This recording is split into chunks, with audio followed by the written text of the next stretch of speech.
Nous allons continuer notre enseignement sur l'amour pour les ennemis. Nous sommes en train de voir que la Bible nous ordonne d'aimer nos ennemis. Et je veux d'abord dire que si Jésus même a commencé par enseigner sur l'amour pour les ennemis, dans Matthieu chapitre 5, verset 43 et suivant, comme nous l'avons vu, c'est d'abord parce qu'il savait que le peuple d'Israël n'avait pas été enseigné sur l'amour pour les ennemis, mais aussi parce qu'il savait que toute personne aime ses amis. Vous-même, vous aimez vos amis. Vous aimez ceux qui vous aiment. Nous aimons ceux qui nous aiment.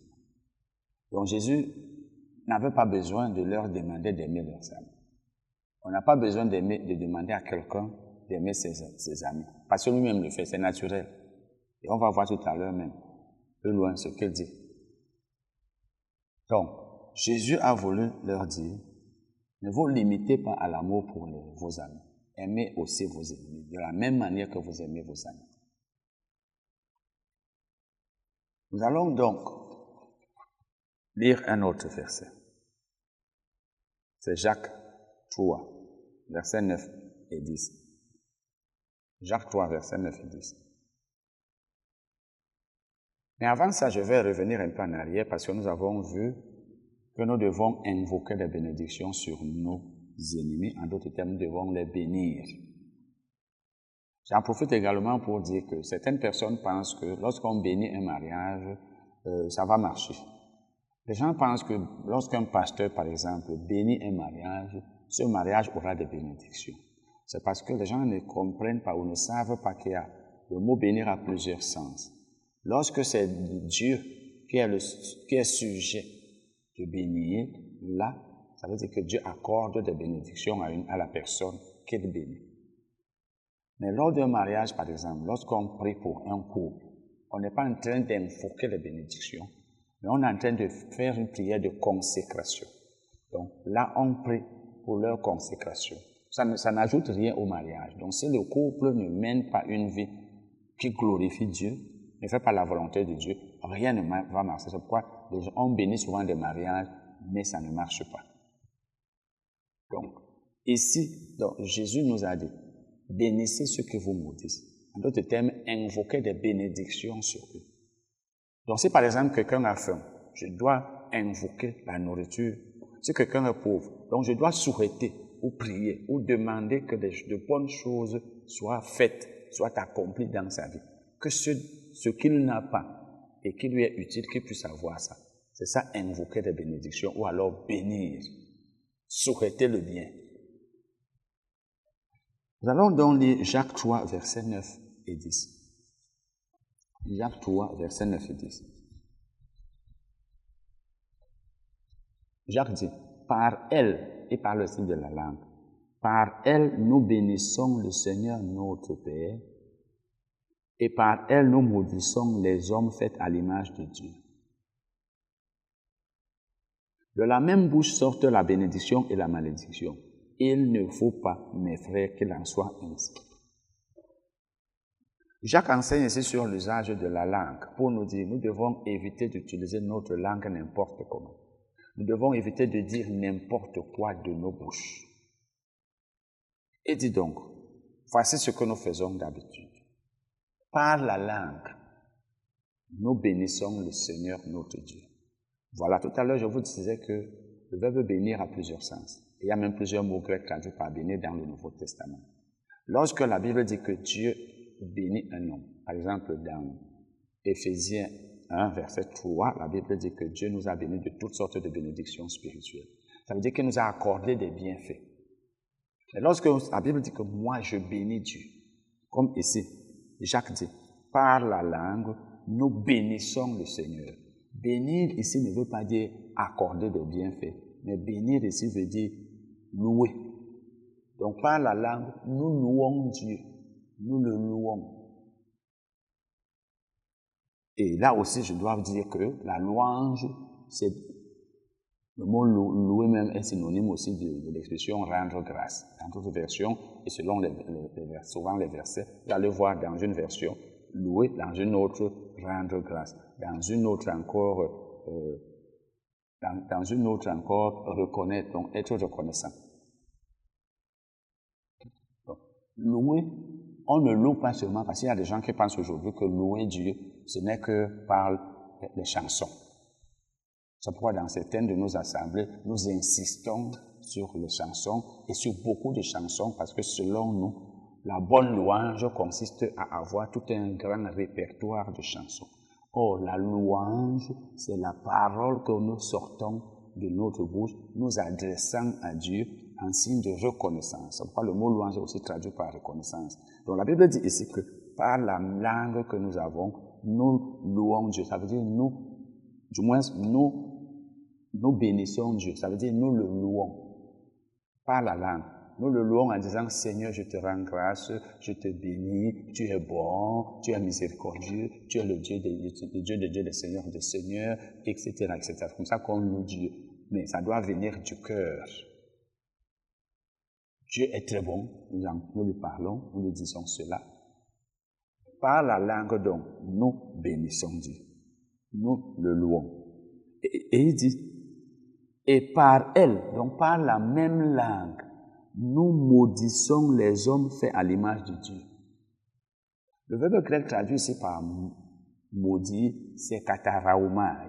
Kataraumai signifie souhaiter le mal à, prier contre. Souhaiter le mal à, ou bien prier contre. Donc voici ce que Jacques est en train de dire ici au verset 9. Par la langue, nous louons le Seigneur, notre Père, dont nous louons Dieu. Et par la même langue, nous souhaitons le mal aux hommes, nous leur souhaitons le mal, nous souhaitons le mal aux hommes, nous prions contre eux. Et qu'est-ce qu'il dit? Il dit, de la même bouche sortent la bénédiction et la malédiction. Oui, de la même bouche. Nous bénissons Dieu et après cela, nous maudissons les hommes. Et il dit, il ne faut pas, mes frères, qu'il en soit ainsi. Donc, il ne faut pas que de la bouche par laquelle sortent les bénédictions, je bénis Dieu, de la même bouche donc aussi sorte la malédiction. Il faut que ma bouche ne fasse sortir que la bénédiction, que je ne souhaite pas le mal aux gens, que je ne prie pas contre eux. Parce que je vous ai dit, katarauma signifie souhaiter le mal à, prier contre. Donc, il nous est interdit de prier contre les êtres humains, contre les hommes que Dieu a fait à son image. Il nous est également interdit de leur souhaiter le mal. Une fois que tu souhaites le mal à un être humain, ou tu pries contre lui, tu es en train de pécher. Donc, n'imitons pas David, n'imitons pas les gens de l'Ancien Testament, surtout David, dans les psaumes où il souhaitait le mal à ses prochains, il priait contre eux. Il n'avait pas le Saint-Esprit comme nous, il n'avait pas encore été enseigné sur la marche dans l'amour, ou du moins, il n'avait pas encore été enseigné sur l'amour pour les ennemis. J'ai écrit un livre, il y a environ 17 ans, intitulé « Comment marcher dans l'amour comme un chrétien ». Comment marcher dans l'amour comme un chrétien. Ce livre coûte 2000 francs CFA. Et après cela, j'ai écrit, ou alors j'ai ressorti un extrait de ce livre. Et c'est intitulé, j'ai écrit donc un petit livre intitulé « Aime tes ennemis ». Le voici. « Aime tes ennemis ». C'est 1000 francs. Ça veut dire que c'est juste un extrait. Donc, si vous avez le livre « Comment marcher dans l'amour comme un chrétien », vous allez trouver dedans l'enseignement sur « Aime tes ennemis ». Celui-ci coûte 1000 francs. Mais si vous avez celui-ci, il y a beaucoup d'autres choses sur la marche dans l'amour que vous ne trouverez que dans le gros livre. Alors, nous devons aimer nos ennemis. Romains 12, verset 14. Bénissez ceux que vous persécutent. Bénissez et ne maudissez pas. Lorsqu'une personne nous persécute, et nous savons qu'il y en a plusieurs qui nous persécutent, soit parce que nous avons cru en Jésus, soit parce que peut-être nous ne faisons pas leur volonté, peut-être tu travailles à un lieu de service et tu ne fais pas la volonté du patron, et peut-être tu n'es pas son complice pour faire des choses mauvaises, etc., etc. ou bien parce que tu es croyant, ils commencent à te persécuter à tort. La Bible dit, quand quelqu'un te persécute, toi, bénis-le. Elle dit, bénissez ceux qui vous persécutent. Bénissez et ne maudissez pas. Donc, souhaitez le bien, parlez bien d'eux, invoquez les bénédictions sur eux, priez pour eux, mais ne priez pas contre eux, ne leur souhaitez pas le mal. Donc, même quand quelqu'un lui te fait du mal et te persécute, etc., toi, ne le fais pas.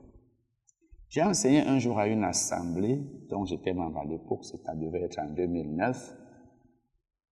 J'ai expliqué ce verset. Et une sœur a levé la main et m'a posé la question, frère Titi, si quelqu'un me persécute depuis des années, dois-je toujours le bénir?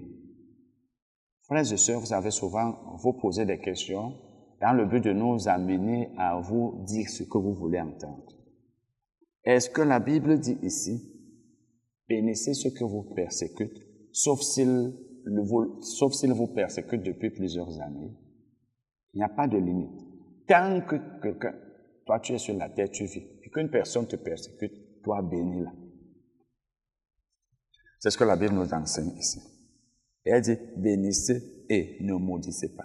Nous étions en train de voir que nous devons bénir les hommes, bénir nos ennemis. Parce que Jésus a dit, vous avez appris qu'il a été dit, tu aimeras ton prochain et tu haïras ton ennemi. Mais moi, je vous dis. Vous voyez, il est en train de vouloir dire, je change ce qu'on vous a dit. Il dit donc, première chose, bénissez ceux que vous maudissez. Donc, il y a 3 groupes de personnes là. Celles qui nous maudissent, celles qui nous persécutent et celles qui nous font du mal. Il dit maintenant, nous continuons. Donc, il dit, bénissez ceux qui vous persécutent. Il dit ici maintenant, faites du bien à ceux qui vous haïssent. Donc, les ennemis, ce sont ceux-là qui nous persécutent, qui nous haïssent et qui nous font du mal. Maintenant, il dit, ceux qui vous haïssent, faites-leur du bien. Quand quelqu'un te hait, c'est un ennemi. Quand quelqu'un te persécute, c'est un ennemi. Dieu ne persécute pas. Je me rappelle, un prédicateur avait dit un jour que nous devons même prier, adresser à Dieu des prières demandant qu'on nous persécute. Ce n'est pas Dieu qui va envoyer les gens nous persécuter. Ceux qui nous persécutent ne sont jamais envoyés par Dieu, donc c'est une prière qui n'a pas de sens. C'est que Seigneur, je veux être persécuté parce que je vais avoir les récompenses. Non. Donc, il dit, faites du bien à ceux qui vous haïssent. Ça veut dire, faites du bien à vos amis, à vos ennemis qui vous haïssent. Ils vous haïssent, mais vous, faites-leur du bien, pas du mal. Lorsqu'une personne te hait, elle est en train de te faire du mal, ou alors il est même possible qu'elle te fasse du mal. Mais toi, ne lui fais pas du mal. Fais-lui du bien. Fais-lui du bien. Et nous savons tous comment faire du bien à quelqu'un. Et je vous ai parlé tout à l'heure d'une assemblée où on disait, si ton nom n'est pas dans le cahier, tu n'as jamais aidé celui qui... Tu n'as jamais aidé les gens qui ont eu des problèmes. Toi aussi, on ne va pas t'aider. Ça, c'est vouloir maintenant dire aux chrétiens que vous ne devez faire du bien qu'à ceux qui vous ont fait du bien. Je ne suis pas en train d'encourager la chicheté. Lorsqu'un frère a un problème, on a la possibilité de l'aider, on l'aide. Mais ça ne veut pas dire que ce frère ne doit pas aider ceux qui ne l'ont pas aidé. Là, nous rentrons vraiment dans le monde. Nous sommes déjà hors de l'Église. Donc, Jésus dit donc ici, faites du bien à ceux qui vous haïssent. Donc, quand tu hais, toi, tu le fais du bien. Nous continuons. Il dit encore pour finir. Il dit, pour finir, Jésus dit, et priez pour ceux qui vous persécutent et qui vous maltraitent. C'est ce qu'il dit. Priez pour ceux qui vous persécutent et qui vous maltraitent. Bon, maintenant, voyons d'abord ce que la Bible dit au sujet du bien qu'on doit faire à nos ennemis. Allons dans l'épître de Paul aux Romains. Romains 12, versets 19 à 21. Parce que Paul enseigne la même chose que Jésus a enseigné. Romains 12, versets 19 à 21. Paul dit, ne vous vengez point vous-même, bien-aimés, mais laissez agir la colère, car il est écrit, à moi la vengeance, à moi la rétribution, dit le Seigneur. La Bible dit, ne nous vengeons pas nous-mêmes. La vengeance consiste à faire du mal à celui qui nous a fait du mal. Elle veut dire ici que, plutôt que de nous venger, laissons Dieu nous venger. Bien sûr, sans demander à Dieu de nous venger, parce qu'il y en a aussi qui vont dire à Dieu, Dieu venge-moi. Si tu dis à Dieu, tu demandes à Dieu de te venger, en fait, c'est une façon de souhaiter le mal à ton prochain. C'est Dieu lui-même qui sait s'il va venger ou non, s'il va te venger ou non et quand est-ce qu'il va le faire. Ne nous vengeons point nous-mêmes. En fait, ne vous vengez point vous-même, bien-aimés, mais laissez agir la colère. Ça veut dire laissez agir la colère de Dieu. Laissez que Dieu lui-même exerce sa colère ou alors agisse ou exerce sa colère sur la personne qui vous a fait du mal. Et il dit encore, parce qu'il est écrit à moi la vengeance, ça c'est dans l'Ancien Testament. Dieu a dit dans l'Ancien Testament, c'est moi qui venge, c'est moi qui rétribue. C'est pas vous qui devez le faire. Donc si quelqu'un vous fait du mal, laissez, c'est moi qui vais venger. C'est quoi la Bible dit ici? À moi la vengeance. La Bible ne dit pas à vous la vengeance. Elle ne dit pas à vous la rétribution. Puisque Dieu est celui qui venge ceux à qui on fait du mal, puisque Dieu est celui qui rétribue, c'est-à-dire qui donne la récompense, laissons-le le faire. Quelqu'un me fait du mal, moi je le laisse, c'est Dieu qui va le rendre. Il dit, mais si, puisqu'il ne faut donc pas se venger soi-même, mais si ton ennemi a faim, c'est-à-dire celui-là qui te hait, il a faim, donne-lui à manger. Donne-lui à manger. S'il a soif, donne-lui à boire, car en agissant ainsi, tu amasseras des charbons ardents sur sa tête. Si ton ennemi a faim, donne-lui à manger. Il ne faut pas qu'il meure de faim, parce qu'il est ton ennemi. Tu en as, donne-lui. S'il a soif, donne-lui à boire. Et si la Bible s'arrête ici à la nourriture et à la boisson, ça ne veut pas dire que ce n'est que la nourriture et la boisson qu'il faut donner à son ennemi. En fait, Paul veut dire ici que si ton ennemi manque de quelque chose qui lui est utile, donne-le lui. S'il manque d'une chose qui va l'aider, donne-la lui. C'est ça.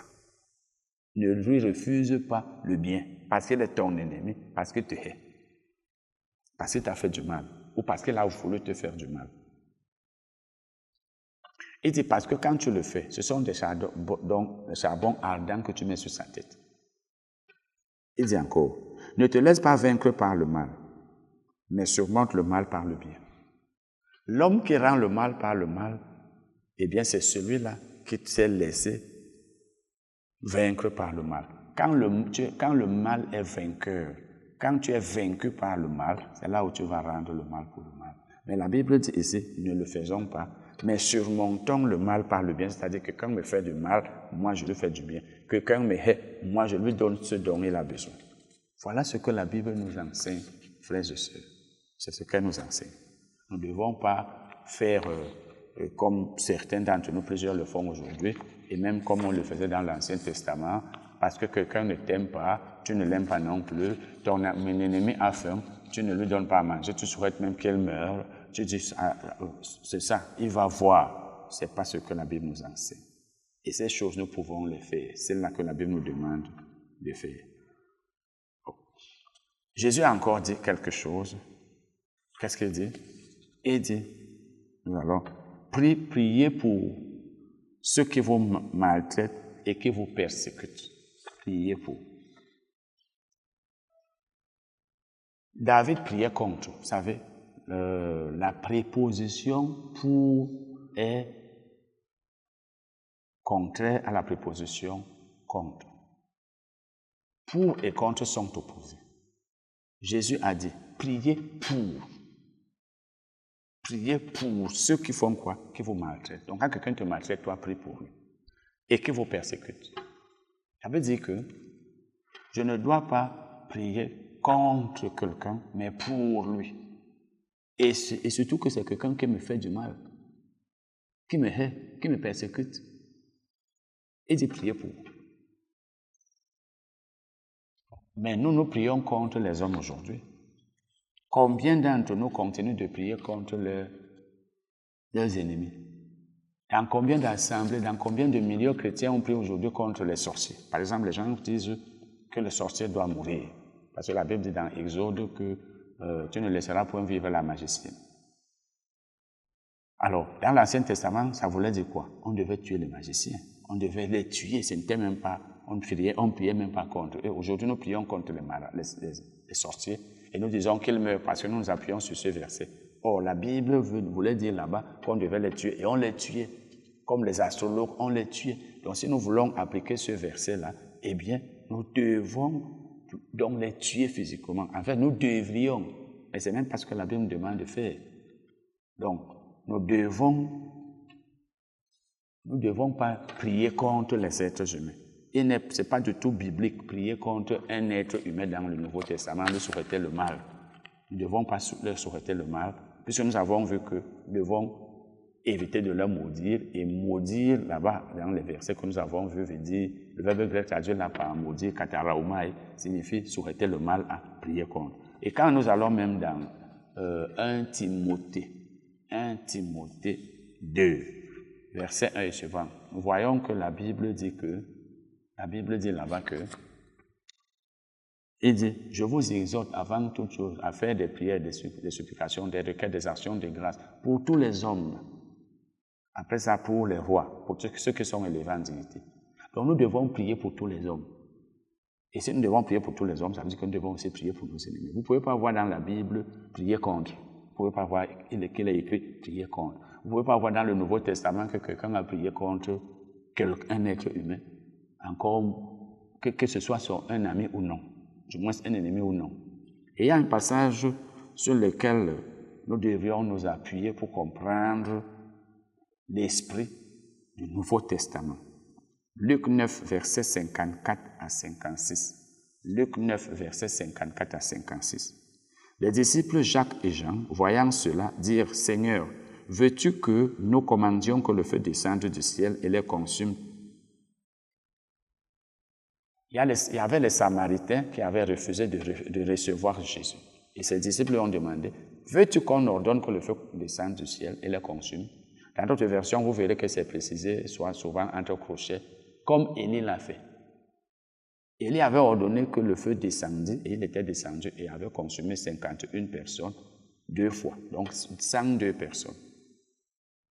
Et ils ont donc demandé à Jésus, est-ce que tu veux que nous fassions comme Élie l'avait fait?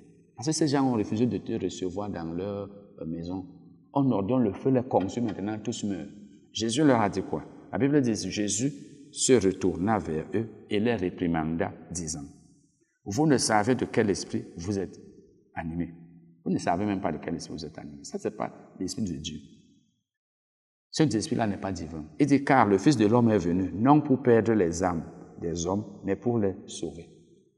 Ça veut dire quoi? Je ne suis pas venu pour perdre les âmes.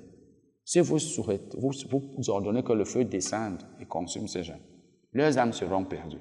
Donc je dis à l'Église, à tous ceux qui aujourd'hui prient contre les sorciers, à tous ceux qui prient contre leurs ennemis, ils disent, il faut que mes ennemis meurent, qu'ils soient engloutis, que le feu les atteigne. Nous envoyons des flèches, retour à l'expéditeur. Heureusement que ces gens ne meurent même pas. Frère, si les sorciers mouraient, en fait, si les prières faites contre les sorciers les faisaient mourir, il n'y en aurait plus, parce que l'Église prie tous les jours contre les sorciers, mais Dieu n'exauçant donc pas l'Église parce qu'elle est égarée lorsqu'elle prie ainsi, ces sorciers sont là en forme, et ce sont même plutôt souvent les chrétiens qui meurent. Donc, Jésus veut dire ici, je ne suis pas venu pour qu'on souhaite le mal, pour qu'on ordonne que le feu consume les gens, pour qu'ils aillent en enfer.